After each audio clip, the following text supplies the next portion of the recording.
Good morning, Uganda. Welcome back from that break. It's time for The Real. You are watching UBC TV, inspiring Uganda, and this is Good Morning Uganda. My name is Julie F. Nantaba, and we're looking at something very interesting because it definitely touches all of us, especially if you are a parent, if you are a teacher, if you have a child, a pupil, student, and you interact with anything school. This conversation is one that you ought to be part of as you share your opinions as well to 0709 602 592.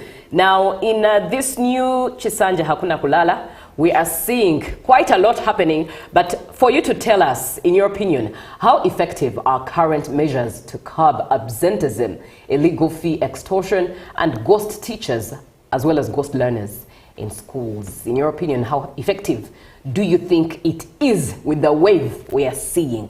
0709 602 592, that is via WhatsApp, and onto our X handle at UBC TV Uganda, and the hashtag is UBCGMU. A couple of examples we could look into, recent examples. As of July 2026, Mbale district therein, 5 school administrators were arrested following an unscheduled inspection by local government minister, Honorable Balam Barugahara, and the administrators facing investigations, obviously, but so far arrested.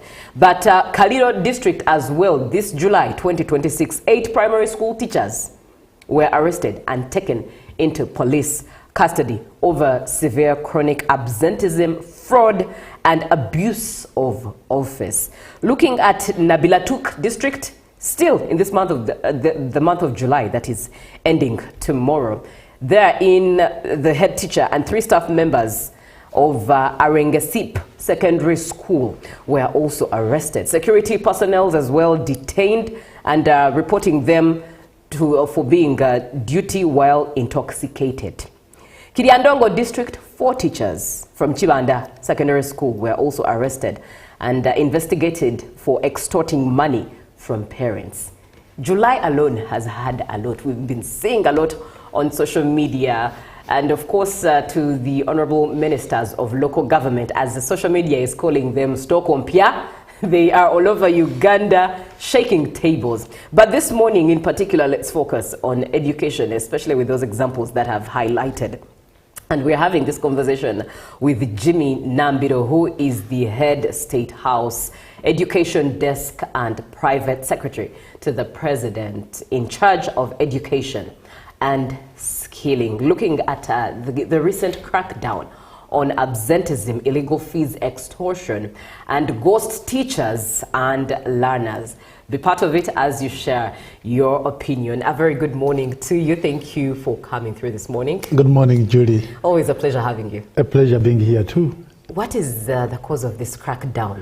Well, things seem to have an inferno of some sort, and it doesn't seem to have a future of dying out. Yeah, so of course, Judy, you should know that there are always time for everything. Right. There has been time for irregularities, and now time for ending irregularities is here. Just like you have been saying, His Excellency the President of the Republic of Uganda, General Yoweri Kaguta Museveni, gave us the theme of this Kisanja. Kisanja no sleep, Kisanja no corruption. And so I think most of the times people took the president for a ride. But I think for us who are in government, who are in the state, we want to remind fellow Ugandans that it's not time, it is not business as usual. Right. So we need just to do things right. Yes. Indeed, the things are being done right. We definitely hope to see a change. But before we even get there, to our viewer, yes, how serious is the problem? How serious is the situation? Paint a picture. Yeah, I'll really focus on the education sector, and that is the docket. I want to tell the country that it is really very severe that these programs of government are being violated. You see, Julie, Uganda is governed by laws. Uganda is not a lawlessness country. But you find that people have left the law, people have left the policy, and they are running government affairs as if they are running their own homes. And even if it would be somebody's home, even in the home, there are principles, there are a set of rules that govern somebody's home. If you go to a home where there are children, there must be a set of rules that should be followed. So for the education sector, I have myself tagged so much on the universal free education. I always use those two words deliberately, universal and free. For Ugandans who are watching us this morning, I want to again remind them that universal free education is actually a baby that His Excellency the President gave birth to in 1997. That's when this program started, from primary, and then it was rolled in secondary in 2007. The President had intentions for this program, but over time, and I think before I forget this, I want to tell Ugandans that most times Ugandans want to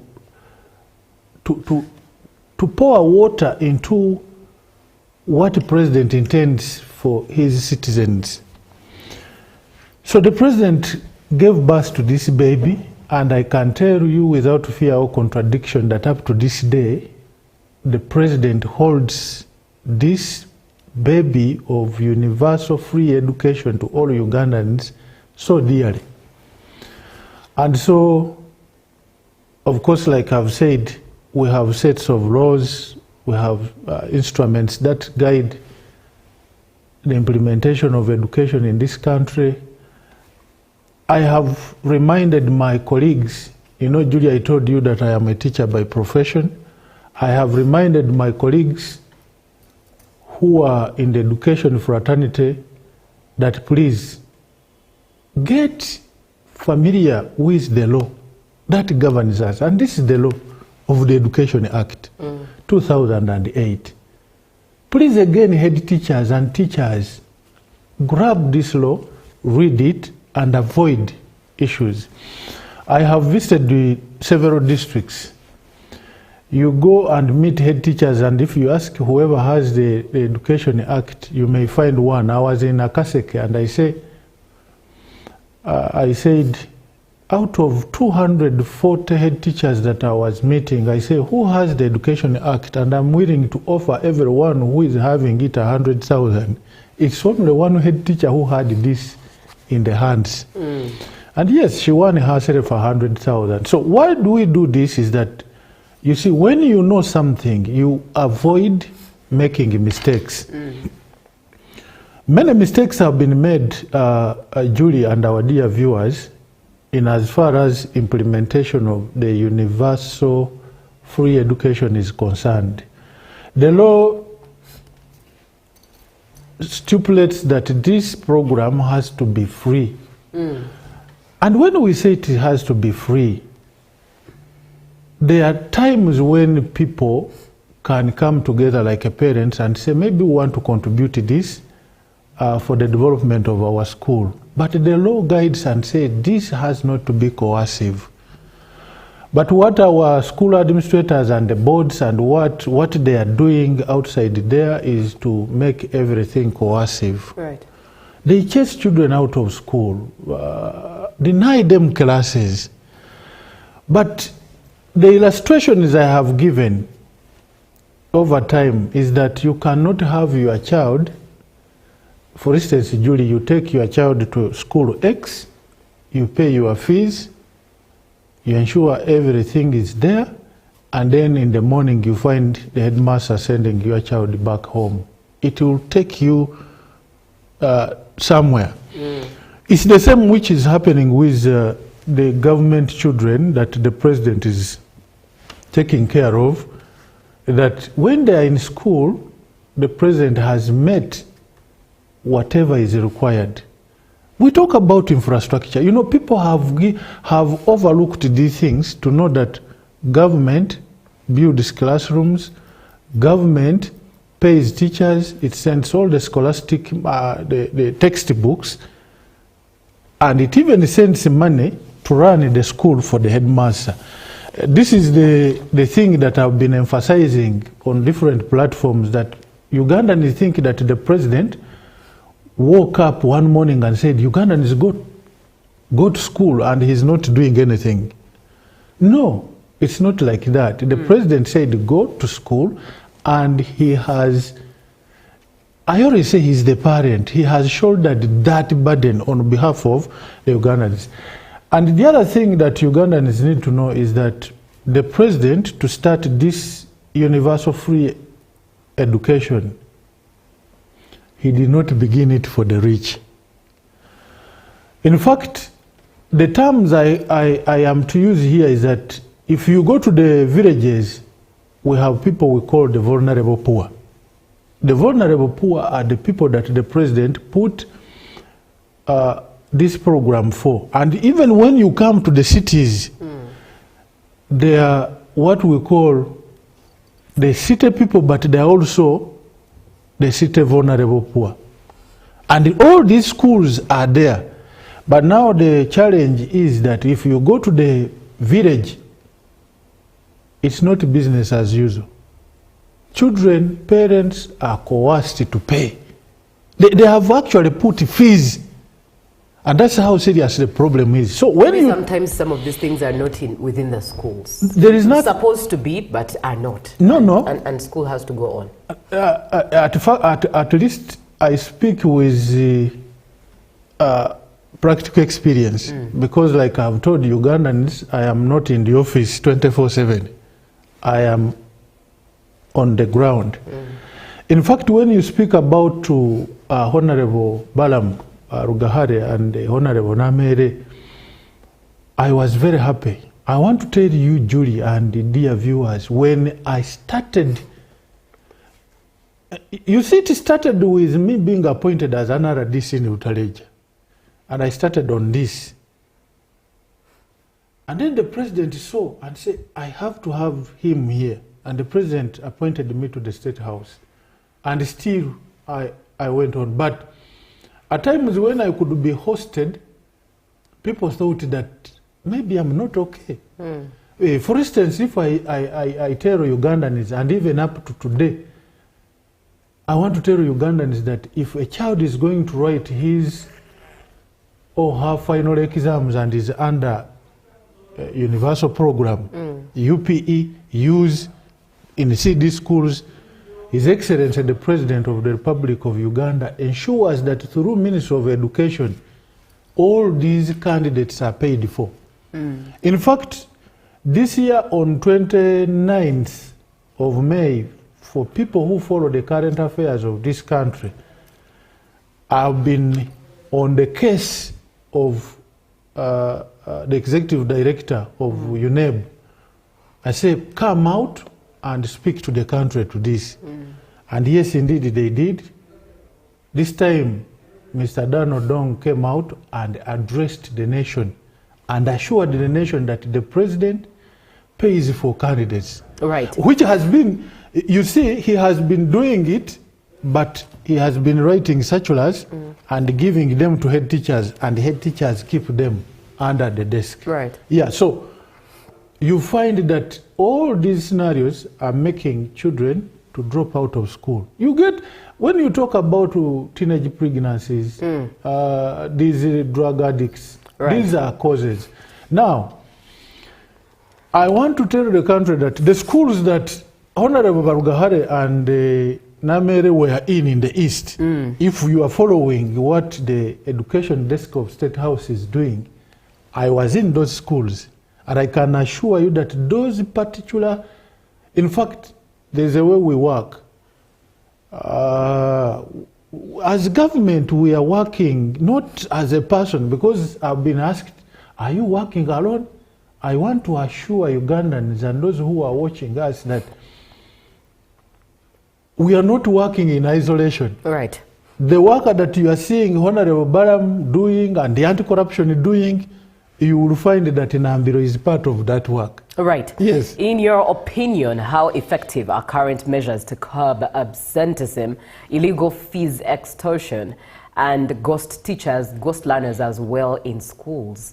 Do share your opinion to 0709 602592 and at UBC TV Uganda on X. Now, digital tracking systems were rolled out to help curb teachers. That is teacher absenteeism. How far has this process taken the ministry, and how effective has it been so far? Like I've stated to the country, you know, these are some of the things which have been abused. Just sample one district and go to all schools. I sampled one district. I went in Namisindwa. They were provided by those tools. But deliberately, you go to a school and you find the head teacher says it was stolen. So they do that deliberately. But I think as government, we are not short of options. That's why, Julie, we are calling upon stakeholders. Stakeholders, you see, sometimes maybe RDCs will say, this gentleman is on our case, but you know I am from that family because I have been an RDC before. And I know how significant an RDC can be in a place. We are calling upon all stakeholders to ensure that there is monitoring. Monitoring is something that has really lacked in the implementation of all government programs, and also ensuring that service delivery is felt.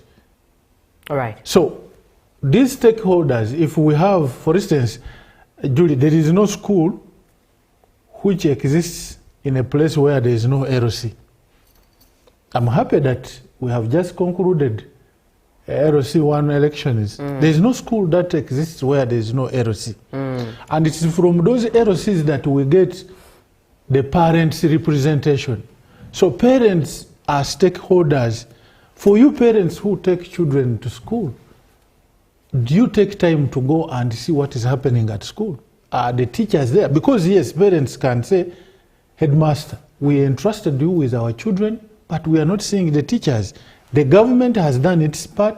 It has recruited teachers.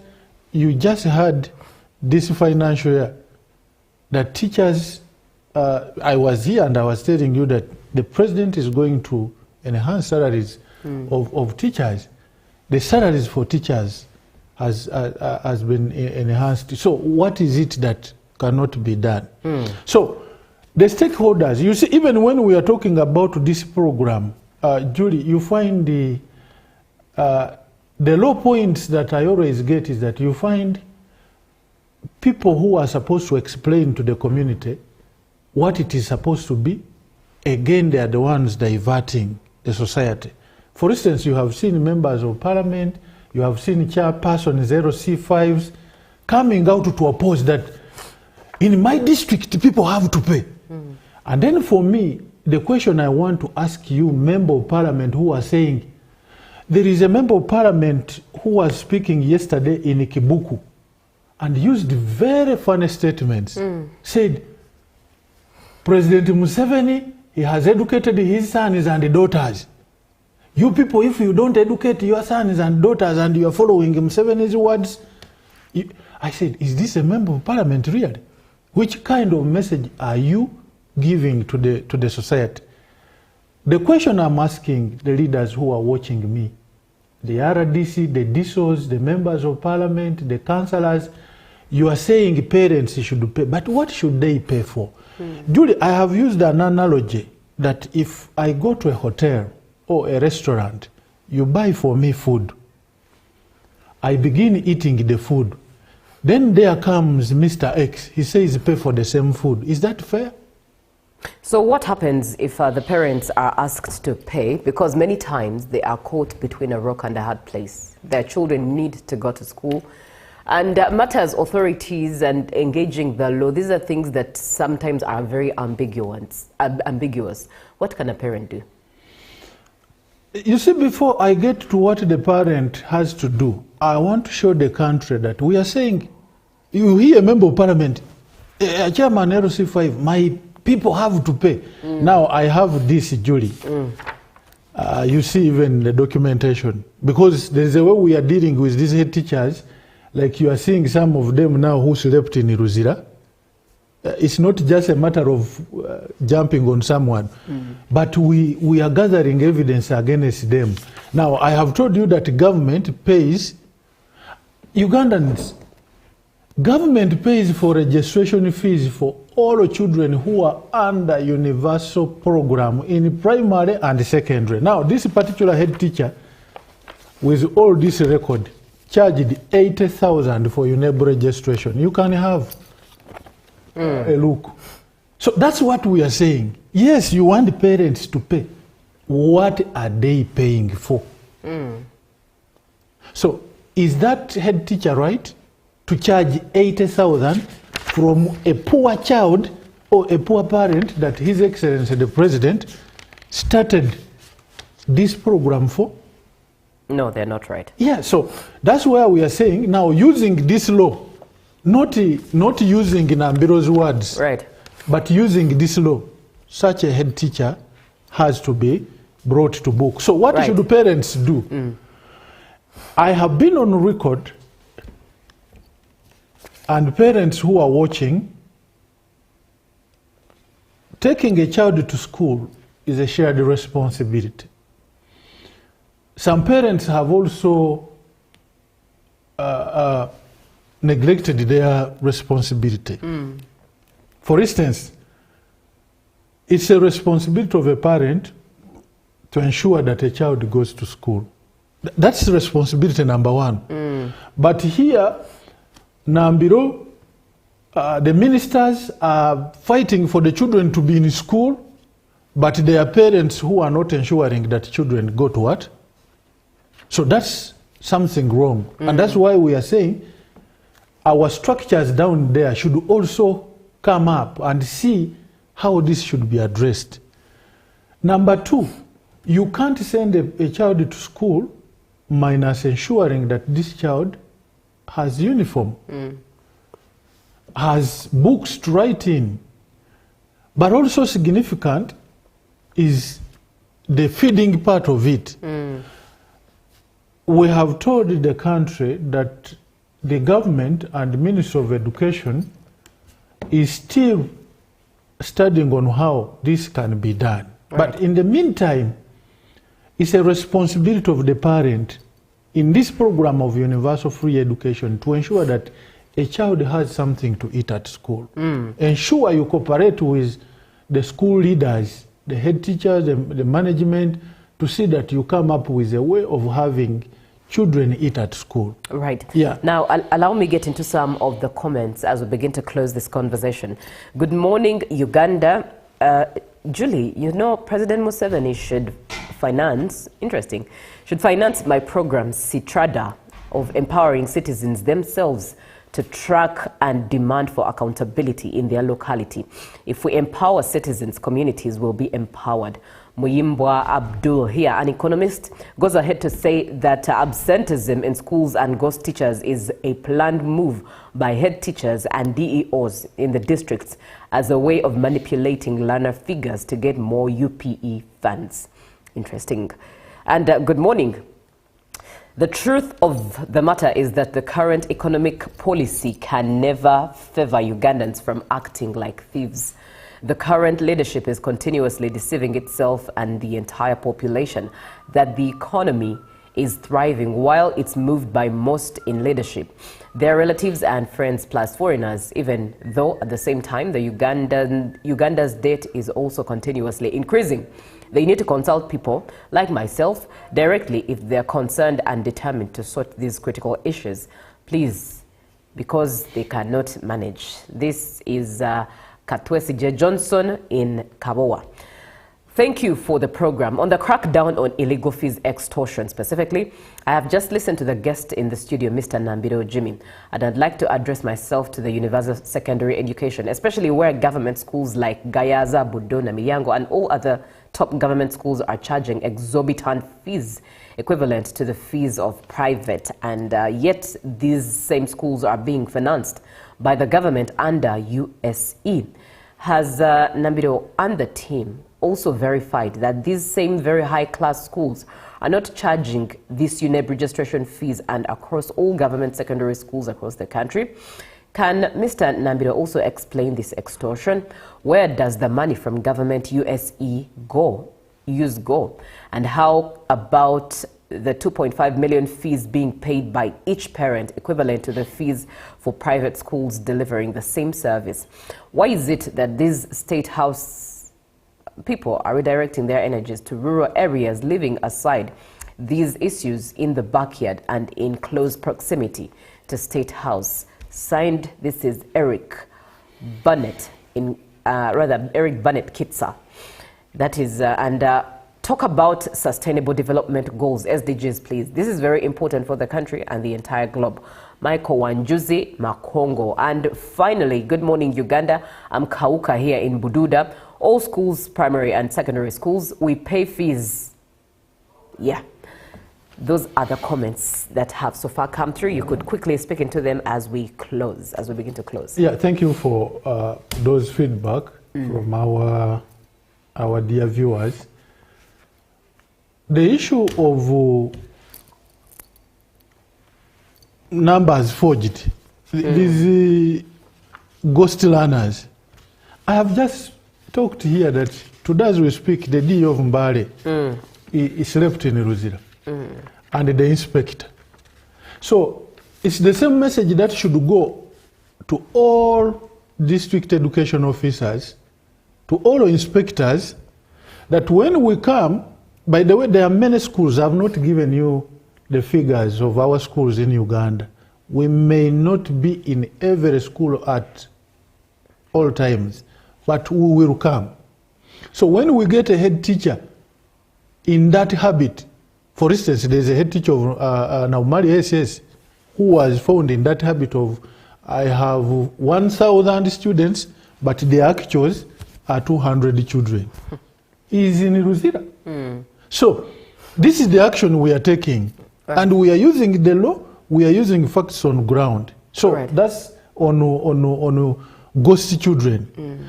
I have to just tell the country that with the issue of ghost teachers, that one is on a minimal.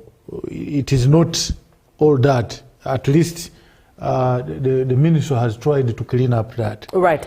So the issue of extortion, fees, it speaks about Gayaza and other schools. You see, I acknowledge the fact that some of these schools have also overblown their fees structure. But what I want the country to know is that there are schools that are government schools, but they are not under the universal secondary education program. That I want Ugandans to know, because they keep comparing. For instance, Gayaza is not Budo, is a government school. It's not under use. But also the challenge with those head teachers, we are coming. Why? Because they have been just adding fees unexplained. So I want to give hope to Ugandans that things are not going to remain as they have been. All right. Yes. We definitely need more time for this conversation, which is such an enemy right now. But in closing, what are your parting shots? My parting shots are that let's all come together to ensure that service delivery is felt. Because you have even seen in cabinet, these ministers are saying this, then these other ministers are saying this. Until we realize that this is the issue and we all come together, especially as government officials, and address it for the good of the common Ugandan. All right. Allow me close it with this comment. Thank you for the show, Julie. Government should make sure to inspect always teachers, because when you go around Zombo district, there's poor education, especially in ZEU sub-county. There's a school with 1,000 pupils, but you find that the head teacher records 1,050 pupils. Zombo. Please, Mr. Nambiro, go to Zombo district, because such problems are too much. I'm Kisa Francis from Muyenga. Thank you so much for being on the show. Up next is JMU Tourism Express. We do have the agenda as well, and the extra plus, some sports definitely, from Ruben. So the show is still on. Good morning.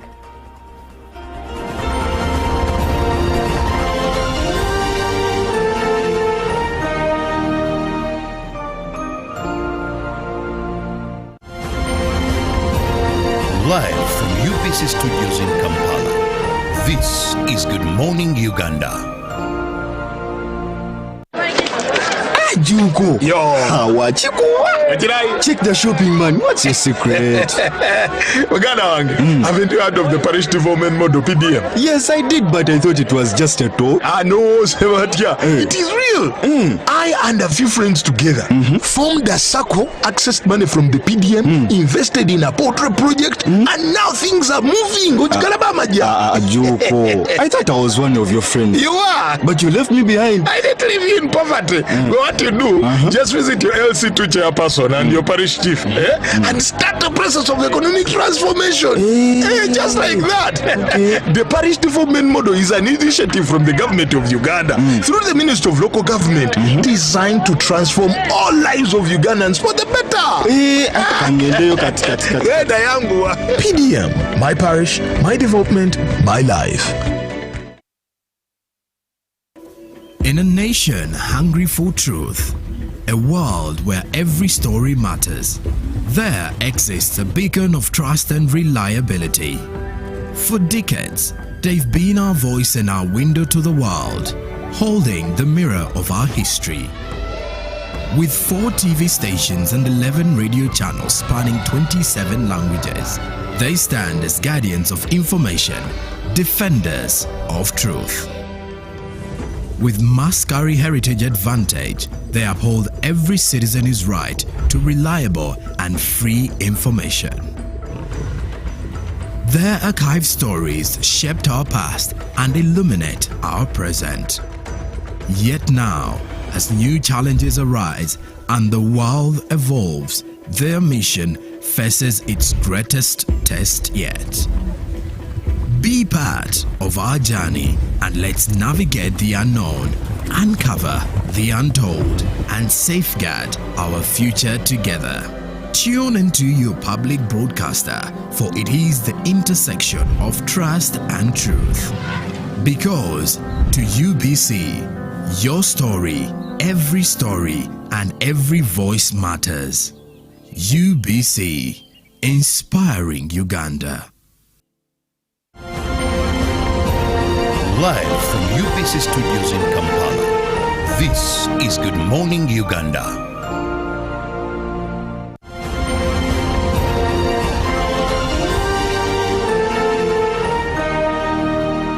Brought to you by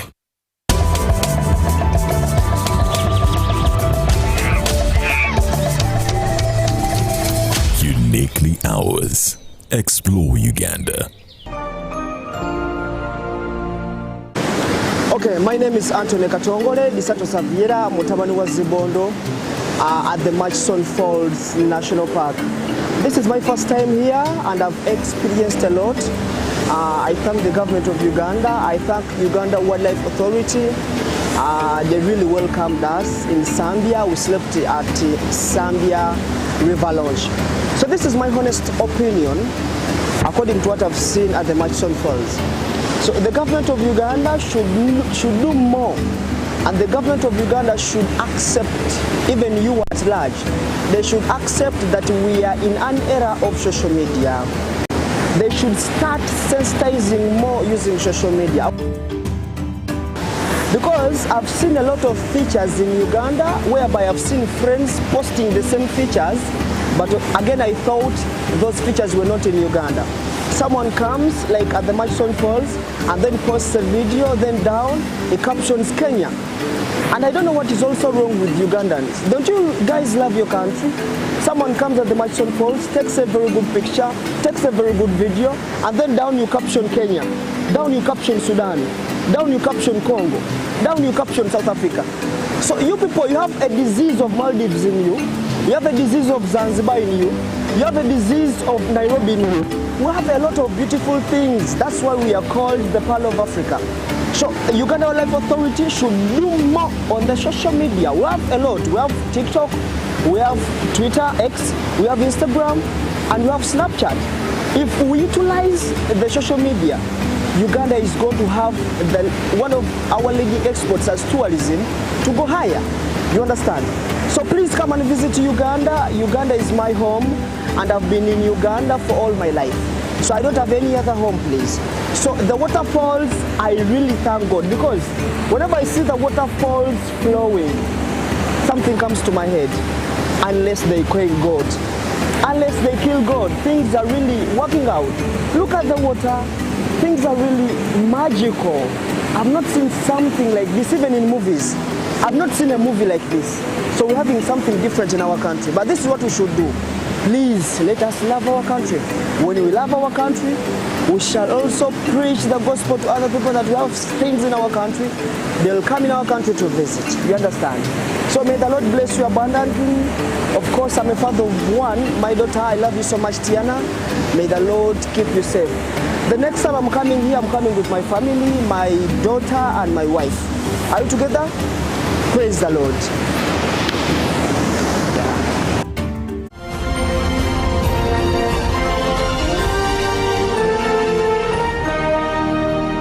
Brought to you by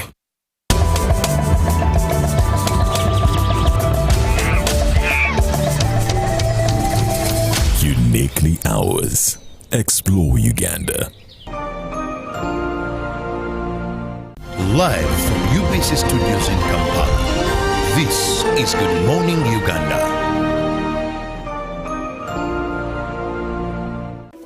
In a nation hungry for truth, a world where every story matters, there exists a beacon of trust and reliability. For decades, they've been our voice and our window to the world, holding the mirror of our history. With 4 TV stations and 11 radio channels spanning 27 languages, they stand as guardians of information, defenders of truth. With Mascari Heritage Advantage, they uphold every citizen's right to reliable and free information. Their archive stories shaped our past and illuminate our present. Yet now, as new challenges arise and the world evolves, their mission faces its greatest test yet. Be part of our journey and let's navigate the unknown, uncover the untold, and safeguard our future together. Tune into your public broadcaster, for it is the intersection of trust and truth. Because to UBC, your story, and every voice matters. UBC, inspiring Uganda.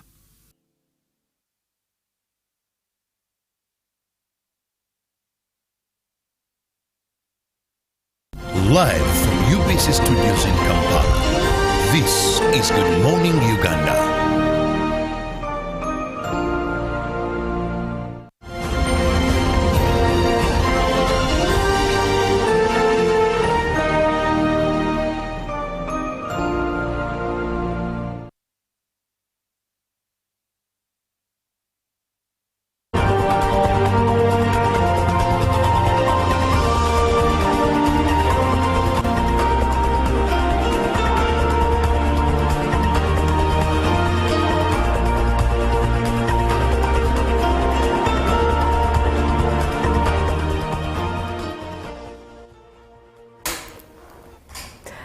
A very good morning to you. Welcome to the Business Desk. Welcome back from JMU Tourism Express.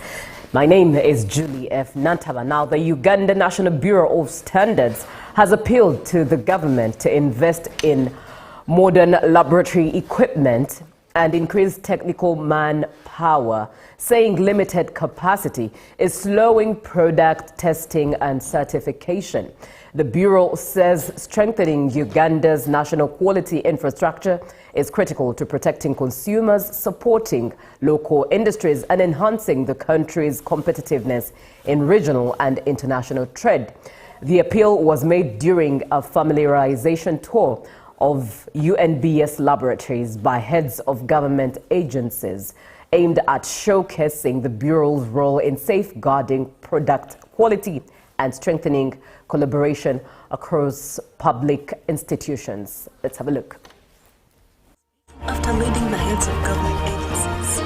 Speaking after leading the heads of government agencies on a tour of the UNBS laboratories at the Bureau's headquarters, Executive Director Engineer James Kasigwa said the visit provided government agency heads with a better understanding of UNBS testing and certification processes, as well as the operational challenges affecting service delivery. Government agencies, in most cases, actually delay the product to go into the market, and also and cause a lot of mortality of these enterprises. So today it is an opportunity to share with heads of government agencies what we call quality management standards.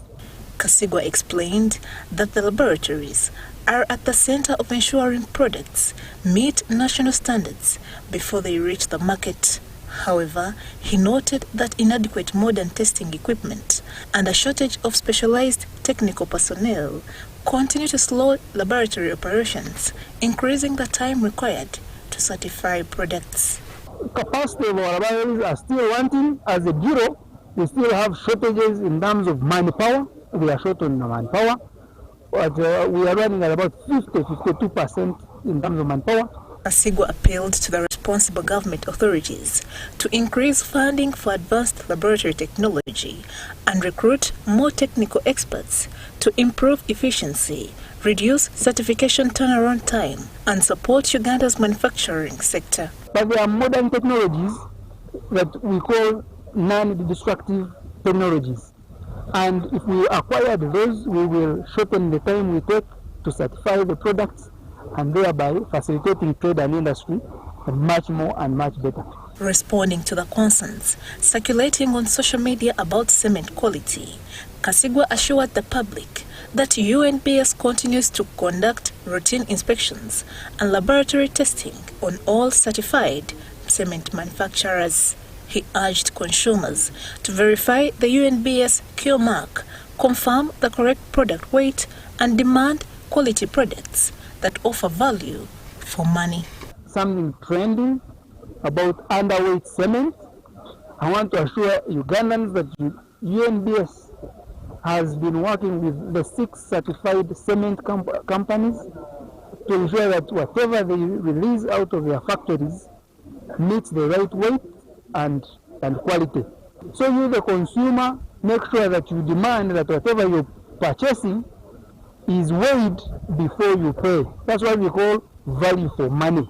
Cayenne Faith and Prosi Chantawaire for UBC. All right, now if you are on the roads of Seguku, Nalumunye, Bandwe, Chengera Road, then there is Namulanda, Bweya, Kajansi Road. There's also Kayunga, Senge, Kawanda Road. A couple of those roads that you have experienced for yourself that they are under construction, and of course there are inconveniences that come with that. But some good news is that some of these roads are under the Greater Kampala Metropolitan Area Urban Development Program, which is worth 200 billion Uganda shillings, and they are expected to be handed over by November, in just a few months, according to the contractors, who said during an inspection by Wakiso district leaders monitoring the progress of the ongoing works. Let's have a look. The Wakiso district leadership, led by the district chairperson engineer Ian Chene, today inspected roads under construction in the Greater Kampala Metropolitan Area Urban Development Program. Wakiso is much better. So Wakiso is the de facto capital city of this country. The roads inspected included Bukasa Sentema, Boyanamulanda, Chitemo Sentema, among others. In Wakiso district alone, the road projects are worth more than 200 billion. Engineer Chayune said there is no reason for district leaders to remain in their offices when they have a major responsibility to monitor projects of such value. The people of Wakiso, I think this is something we should be able to appreciate from the central government. Whereas Wakiso is collecting its own taxes, but the amount of money we get could not be enough to work on these projects we are seeing here. So I want to thank the President of Uganda and his entire cabinet and team for always thinking about the people of Uganda. Wakiso is benefiting from Greater Kampala Metropolitan Area Development Plan for purposes of improving the welfare of our people. And we are happy that the contractor here, together with our consultants, they are doing a good job. Our aim to visit these projects is nothing but to make sure that the projects are moving on time, that the works being done are to the right standard, to the level of our satisfaction in terms of what we can see. And we are using our special consultants to make sure that they protect the interests of Wakiso district and the people and the government in relation to the work done by the contractor. Officials supervising the projects say they are confident that some of the roads will be completed and handed over by November. The contractor currently has on site about 2 to 3 times the minimum amount of equipment in the contract, but our projections show that it needs to mobilize about 4 times. And we have communicated this to the contractor in writing, and he acknowledged receipt of our instruction. So at the moment, we are optimistic that he can complete on time. Currently, the progress of works is at 2.8% versus the planned 2.5%. And we are doing everything possible to further accelerate the works. The program also includes the construction and upgrading of markets to the required standards, with the aim of extending urban services closer to the people of Wakiso. I'm Bantu Machabe Semambo, reporting for you. Thank you, Semambo, for that report. Now, the role of technology in transforming businesses has taken center stage as the Business Trendsetters Forum, where entrepreneurs and innovators were recognized for their contribution to Uganda's economic growth. The event, which featured in the Business Trendsetter Awards, honored individuals and organizations that have demonstrated innovation, resilience, and impact in their respective fields. Kaye has a report for that. Among those was the Uganda Registration Services Bureau, with Registrar Masika Inowisho receiving recognition alongside her team for their contribution to improving service delivery and simplifying business registration processes. Speaking at the forum, Kainowisho challenged businesses to embrace artificial intelligence and other emerging technologies, saying innovation is no longer optional but a necessity for survival. So artificial intelligence is just that intelligence that you use to enable you to move from point A to Z, but within the best speed, less effort, in terms of the way we do life. So when it comes to businesses, how are you using your artificial intelligence to promote your businesses? These days you don't need even to hire somebody to design for your flyer. You can do a flyer using artificial intelligence systems. Advertisement, you've seen TikTok. Many people are running their shops online. She compared the evolution of technology to cooking, where the same person and purpose remain, but the methods change from firewood and charcoal to modern cooking technologies. Artificial intelligence is not going to determine for you where to place the food, that can give you an idea on the menu and how to design your home. So the human factor, the human element remains a constant. So how we use it matters. Some are using it for disruption, others are using it for business. Entrepreneurs were encouraged to protect their innovations through intellectual property rights, including copyrights and patents, to safeguard their businesses. Usually we look for somebody who impacts the fellow youth, but most importantly is visionary. And we have a 40 test. We say, are you setting any trend in your area of expertise? Whether you're a doctor, whether you're a theologist, whatever it is, are you setting a trend? Are you able to transfer that trend, as in transferable? Is it transcendent? Uganda has put in place legal and institutional frameworks to support innovation, urging businesses to take advantage of digital opportunities. Now today you can make a search in a company without necessarily needing a lawyer. That's what we are trying to do at the Advocates. The forum also celebrated young innovators, including culture entrepreneurs, for using creativity and technology to promote Ugandan products and identity globally. We were humbled when we heard that a group of Ugandans got themselves together to try and encourage innovation in different aspects. For UBC News, I am Sudat Kaye. Thank you very much, Sudat Kaye, for that report. Now, let's take a look at what the exchange rates look like as of the 29th day of July 2026.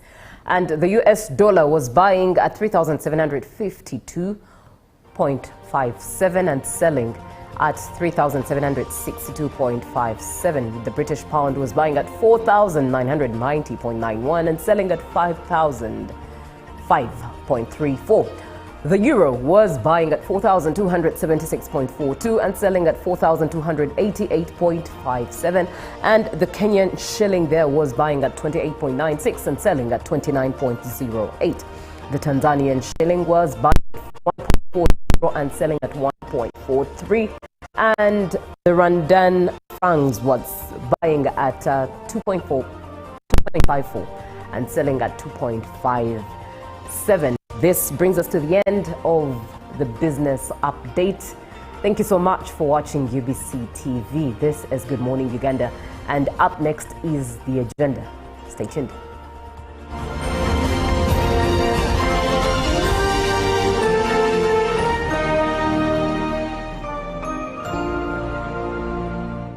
Live from UBC Studios in Kampala, this is Good Morning Uganda.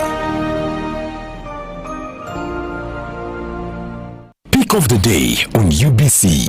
He expected me to die like within the first 2 years. Out of the blue, the child will get pains, especially in the wrists. And this happens commonly when children are starting to walk.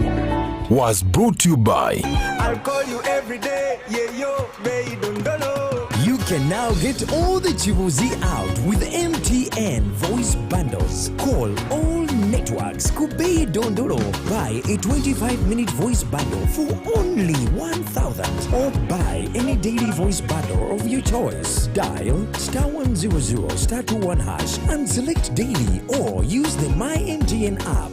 When we talk together, we are unstoppable.